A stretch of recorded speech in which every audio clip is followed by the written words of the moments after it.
Hi everyone, this is Mrs. Gonzalez Clark again. Today we're going to continue our work with finding area using fractions rather, and we are looking at figures that are composed of various two-dimensional shapes. So here we have a problem. All-in-one Carpets is installing carpeting in 3 rooms. How many square feet of carpet are needed to carpet all 3 rooms? So here we have a figure where we have 3 rooms. So room A is represented here, room B is represented here, and room C is represented here. All-in-one Carpets wants to install carpets in each one of these rooms. So in order to find out how much carpet the company needs, we first need to find the area of each individual room. So we'll start that work on the next slide. So first we're going to focus on room A. Room A is the rectangle that is indicated right here. Now we know that the formula for area is length times width. So we are going to look at figure A and we're going to figure out what is the length of figure A and what is the width of figure A. So looking here, it shows us that from this point to this point, which is the entire side of room A, the length, it is 25 1/4 feet. So that's indicated here for room A. The length is 25 1/4 feet. Now we need to find the width. The width of room A is indicated right here. The width of room A is 15.5 feet, which is right here, 15.5 feet. Now, in order to find the area, what we do is we multiply the length times the width. And that's exactly what is being done there. We're taking the 25 1/4 and we are multiplying it by 15.5. After we've conducted the multiplication and the addition indicated for this problem, we are left with 391 3/8 foot square. So the area of room A is 391 3/8 foot square. We're not talking about cubed anymore because we're not working with 3-dimensional shapes anymore. This is a 2-dimensional shape, hence the reason we are using squared as our exponent. So now we have the area for room A. So we now have to do the same procedure, but we have to find the area now for room B. So if the carpet company wanted to carpet just room A, they would need 391 3/8 foot square of carpet. So let's move on to room B. So room B is right here. Looks a bit smaller, maybe not. It'll all depend on how much the area turns out to be. So again, to find area, we need to find the length and the width. So looking at this figure here, we know that the length is from here to here, and it's labeled as such. So the length of this room is 18.5 feet, which is written right here. This is our length, 18.5 feet. Now let's look back and we're going to find the width. So the width of this figure is indicated here by 19 feet, which we have here. So we are multiplying the length times the width. And after we've multiplied that mixed number with this whole number, we are left with an area of 351.5 feet squared.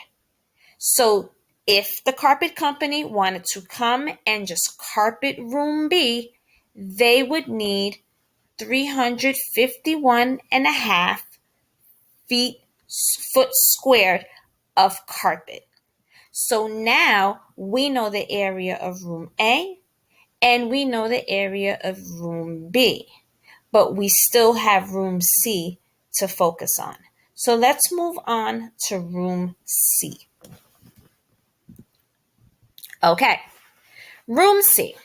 So room C again, we're finding the area. So looking at room C, our length is not labeled as easily as was room A, which was indicated here, and room B.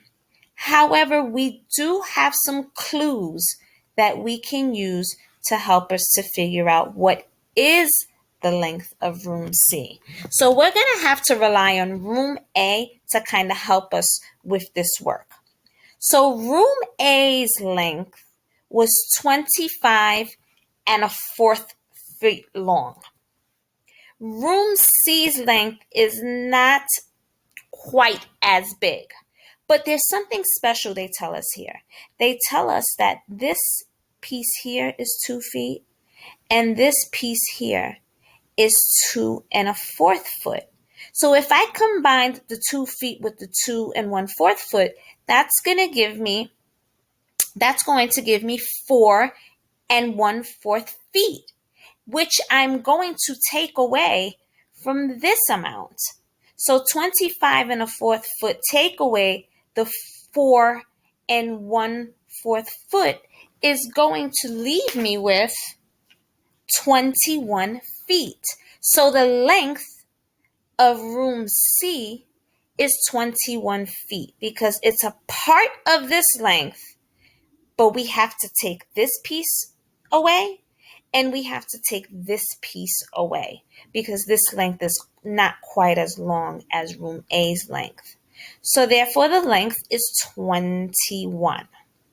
Now the width is easy. The width is labeled easily for us to see, and the width is 16 3/4 feet. So now we're going to do our area formula in which we're multiplying the length times the width, which gives us, after we've calculated the whole number with the mixed number, the area of room C is 351 and 3/4 feet squared. So we found the area for room A easily because our measurements were there. Room B easily because our measurements were there. Room C, not quite as easy because we had to figure out what our length was because it wasn't labeled. So again, how we did that was we saw that the length of room C is not quite as long as the length of room A. So we had to take some away. So we knew that this was 2 feet and we knew that this was 2 and a fourth feet, which gives us 4 and a fourth foot. And when we take that away from here, we're left with 21. So now, All-in-One Carpets is installing carpeting in all 3 of these rooms. So now that we have all 3 of those areas, we're going to take each of the amounts. So the area for room A, which is 391 and 3/8 feet squared. The area of room B, which is 351 and a half foot squared, and the area of room C, which is 351 3/4 foot square. And to find the total all together, we have to take all of these amounts and we need to add them, which gives us a final sum of 1,094 and 5/8 foot square of carpet. That's how much all-in-one carpet needs all together in order to carpet all 3 of these rooms. So just a quick recap. We found the area for room A, we found the area for room B, and we found the area for room C. Finding the area for each room, we used length times width. After we found the area of each room, we took all of the areas and we added them together, so give us our grand total amount of carpet that all in one carpet needs, which gave us 1,094 and 5/8 foot squared.